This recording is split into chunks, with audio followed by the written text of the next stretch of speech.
Assalamualaikum warahmatullahi wabarakatuh. Waalaikumsalam. Waalaikumsalam warahmatullahi wabarakatuh. Nah, untuk kesempatan hari ini saya akan membahas materi mengenai keuangan negara dan pencatatannya. Nah, untuk tujuan pembelajaran kita hari ini, yang pertama mampu menjelaskan keuangan negara berdasarkan undang-undang. Nah, yang pertama di sini keuangan itu kira-kira menurut kalian tuh apa?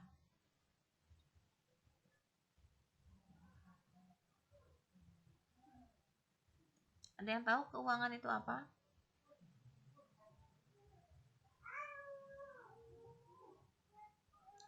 Oke, untuk keuangan di sini dijelaskan menurut Suparmoko, keuangan negara adalah bagian dari ilmu ekonomi yang mempelajari tentang kegiatan-kegiatan pemerintah dalam bidang ekonomi, terutama mengenai penerimaan dan pengeluarannya beserta pengaruh-pengaruhnya di dalam perekonomian tersebut. Nah, untuk pengaruhnya itu misalnya pertumbuhan ekonomi, stabilitas harga, distribusi penghasilan yang lebih merata, kemudian penciptaan kesempatan kerja dan lainnya. Nah, karena kita membahas mengenai negara, berarti itu merupakan pertumbuhan ekonomi secara keseluruhan untuk warga negaranya.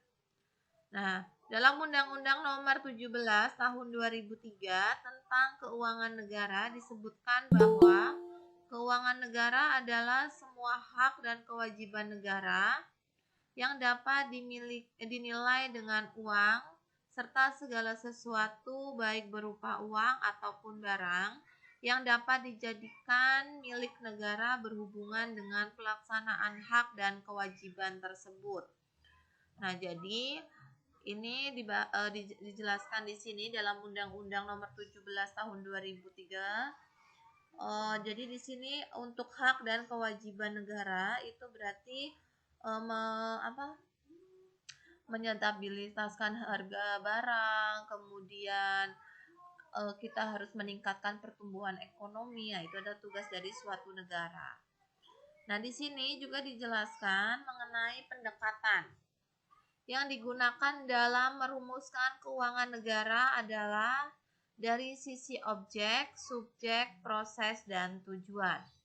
Nah, pertama kita lihat dulu dari sisi objeknya. Yang dimaksud dengan keuangan negara meliputi semua hak dan kewajiban negara yang dapat dinilai dengan uang, termasuk kebijakan dan kegiatan dalam bidang fiskal, moneter, dan pengelolaan kekayaan negara yang dipisahkan serta segala sesuatu baik berupa uang maupun berupa barang yang dapat dijadikan milik negara berhubung dengan pelaksanaan hak dan kewajiban tersebut. Nah, jadi kalau objek itu kita melihat dari moneternya atau kebijakannya, kemudian dari fiskalnya, dari pajak itu di sini kalau membahas mengenai keuangan negara, pajak itu merupakan penghasilan atau pendapatan yang diterima oleh negara tersebut. Nah, selain dari pajak, kita juga bisa mengelola kekayaan negara yang nanti akan menambah atau meningkatkan pendapatan yang dimiliki suatu negara. Kemudian yang B, dari sisi subjek. Yang dimaksud dengan keuangan negara meliputi seluruh objek sebagaimana yang disebutkan pada huruf A. Tadi yang mengenai objek. Di atas yang dimiliki oleh negara dan atau dikuasai oleh pemerintah pusat, pemerintah daerah, perusahaan negara atau daerah, dan badan lainnya yang mempunyai kaitan dengan keuangan negara. Nah, tadi kan objeknya. Objek itu kan berarti dari mana pendapatan negaranya. Nah, tadi sudah dijelaskan di bagian objek. Nah, subjeknya berarti di situ itu meliputi objek-objek yang sudah ada di suatu negara tersebut. Berikutnya yang C, dari sisi proses. Keuangan negara mencakup seluruh rangkaian kegiatan yang berkaitan dengan pengelolaan objek keuangan negara melalui dari perumusan kebijakan dan pengambilan keputusan sampai dengan pertanggungjawaban. Nah, namanya proses. Setiap proses pasti harus ada pertanggungjawabannya. Nah, nanti setiap keputusan yang diambil dari proses tersebut juga harus dipertanggungjawabkan. Yang D, dari sisi tujuan, yaitu keuangan negara meliputi seluruh kebijakan, kegiatan, dan hubungan hukum yang berkaitan dengan pemilikan dan atau pengusahaan objek keuangan negara dalam rangka menyelenggarakan pemerintahan negara. Nah, di sini maksudnya tujuannya tadi meliputi kebijakan dan kegiatan. Jadi setiap kebijakan atau kegiatan pasti mempunyai tujuan tertentu. Misalkan kita mengadakan kebijakan untuk kestabilan harga. Nah, tujuan dari kestabilan harga itu apa? Misalnya dengan adanya kestabilan harga sehingga harga pokok tersebut bisa dinikmati oleh semua kalangan masyarakat di negara tersebut, baik dari yang mempunyai perekonomian tingkat rendah, tinggi, ataupun sedang. Itu bisa mengkonsumsi harga pokok tersebut. Berikutnya kita akan membahas mengenai hak dan kewajiban negara. Pengertian keuangan negara yang disebut di atas menyebutkan bahwa keuangan negara meliputi semua hak dan kewajiban negara yang dapat dinilai dengan uang. Oleh karena itu, perlu diketahui lebih lanjut apakah hak-hak dan kewajiban-kewajiban negara yang dapat dinilai dengan uang tersebut. Nah, di sini untuk hak negara yang dapat dinilai dengan uang, yang pertama ada hak yang dapat dipaksakan untuk menarik uang atau barang dari warga negara atau penduduk tanpa memberikan balas jasa atau imbalan secara langsung.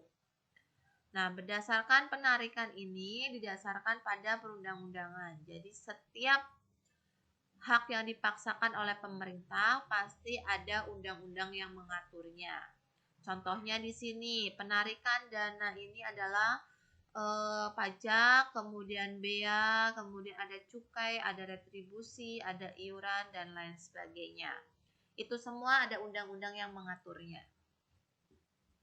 Yang B, hak monopoli percetakan uang dan menentukan jenis dan jumlah mata uang sebagai alat tukar. Nah, dalam hak monopoli ini, setiap negara itu akan mempunyai kebijakan untuk mengatur berapa uang yang akan dicetak, kemudian menentukan jumlah mata uang yang kita edarkan dalam perekonomian, sehingga uang tersebut akan dijadikan sebagai alat tukar atau alat transaksi. Kemudian yang C, ada hak untuk menarik pinjaman dari masyarakat. Nah, untuk pinjaman ini dapat juga dalam bentuk paksaan, misalnya dengan potongan nilai, kemudian dengan penurunan nilai dalam mata uangnya. Nah, ini nanti ada kebijakannya tersendiri. Jadi yang mengatur itu selalu negaranya atau kebijakan dari negara. Yang D, ada hak menguasai wilayah darat, laut, dan udara, serta segala kekayaan yang terkandung di dalamnya. Nah, untuk untuk kekayaan, baik itu dari darat, laut, dan udara, itu sudah diatur dalam undang-undang. Dan itu akan menjadi hak dari negara tersebut. Nah, nanti untuk laut, darat, dan udara yang diakui sebagai kekayaan negara yang sudah diatur oleh undang-undang, itu nanti misalkan pengelolaannya itu masuknya ke dalam BUMN atau Badan Usaha Milik Negara. Kemudian ada kewajibannya. Nah, kewajiban negara yang dapat dinilai dengan uang itu antara lain yang pertama A, kewajiban menyediakan barang dan jasa untuk kepentingan umum. Nah, barang dan jasa itu contohnya adalah penyediaan, pertahanan, dan keamanan. Terus ada juga pembuatan dan pemeliharaan jaringan transportasi publik. Kemudian ada penyediaan jasa pendidikan.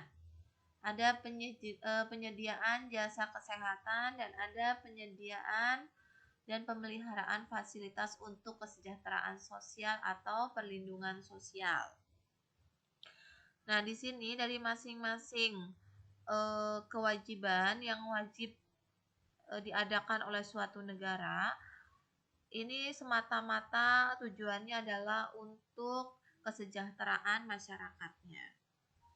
Kemudian kewajiban membayar tagihan dari pihak-pihak yang melakukan sesuatu untuk pemeliharaan atau mengikat perjanjian tertentu dengan pemerintah. Misalnya di sini ada pembelian barang dan jasa untuk kepentingan pemerintahan. Nah, dalam suatu pemerintah pasti kita memerlukan barang-barang dan jasa-jasa untuk mendukung kelancaran. Misalkan tadi ada kebijakan moneter, kemudian kestabilitasan harga. Nah, semuanya itu pasti membutuhkan barang dan jasa. Nah, kemudian di sini kewajiban negara secara umum yang tertera pada pembukaan Undang-Undang Dasar tahun 1945 alinea keempat, bahwa banyak ahli tata negara yang menyatakan bahwa perincian dalam alinea keempat tersebut bukan hanya kewajiban negara, tetapi bahkan merupakan tujuan negara. Nah, perincian tujuan negara tersebut adalah sebagai berikut. Yang pertama atau yang A, itu melindungi segenap bangsa Indonesia dan seluruh tumpah darah Indonesia, yang dapat diartikan sebagai penyediaan pertahanan dan keamanan.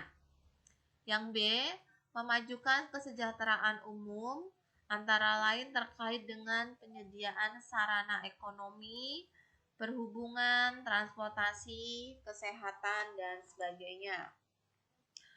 Kemudian yang C, ikut melaksanakan ketertiban dunia yang berdasarkan kemerdekaan, perdamaian abadi, dan keadilan sosial.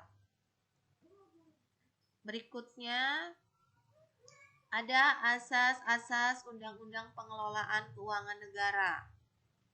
Nah, di sini penyelenggaraan keuangan negara perlu dilaksanakan secara profesional, terbuka, dan bertanggung jawab sesuai dengan aturan pokok yang telah diamanatkan dalam pasal 23C Undang-Undang Dasar tahun 1945 agar tercapai tata kelola pemerintahan yang baik.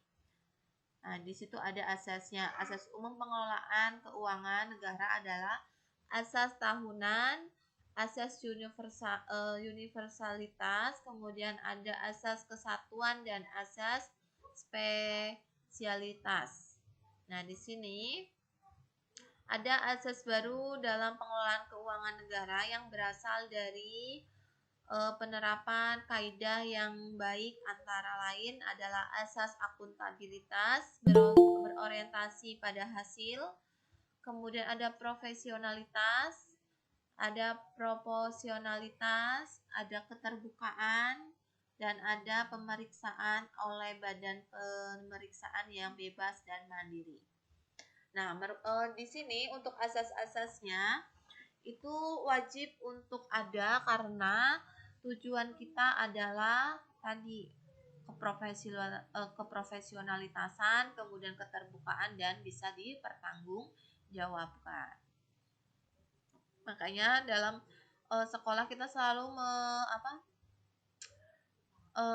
mendidik anak murid untuk selalu bisa disiplin, kemudian dan berlaku jujur, karena dalam kita bekerja nanti pasti akan dituntut kedisiplinan dan kejujuran. Apalagi kalau kita sudah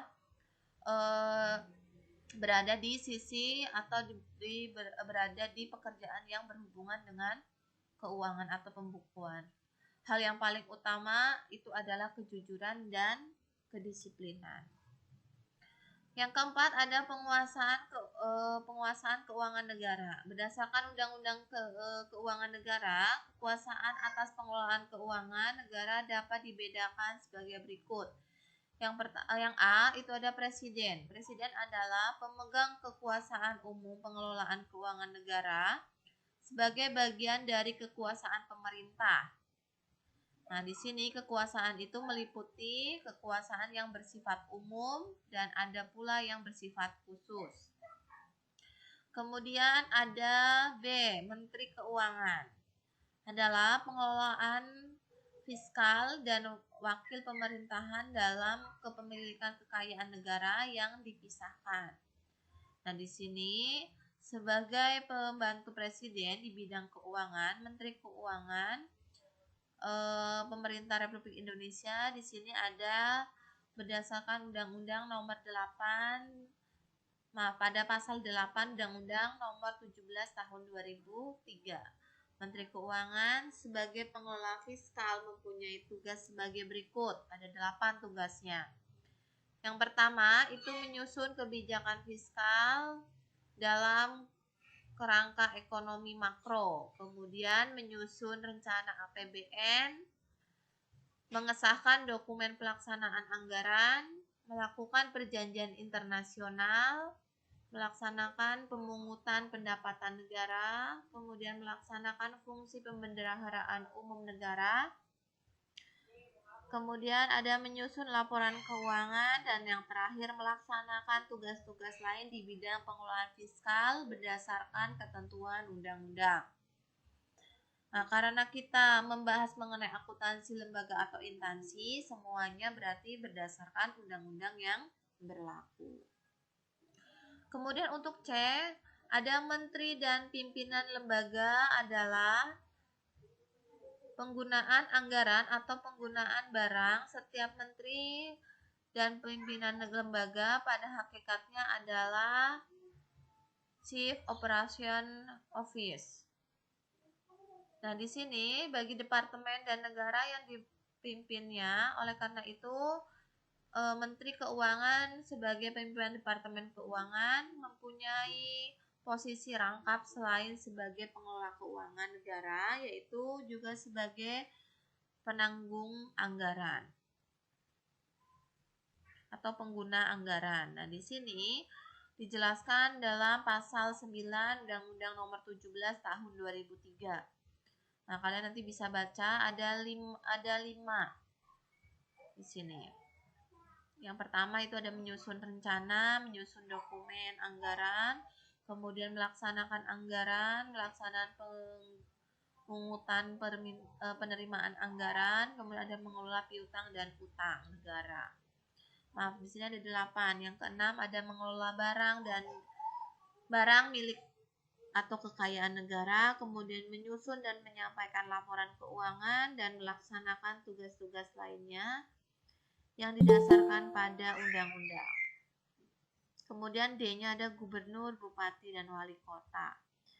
Di sini tugasnya juga mengelola keuangan daerah dan mewakili pemerintah daerah dalam kepemilikan kekayaan daerah yang dipisahkan. Jadi untuk kekayaan itu dipisahkan antara milik negara dengan milik daerah.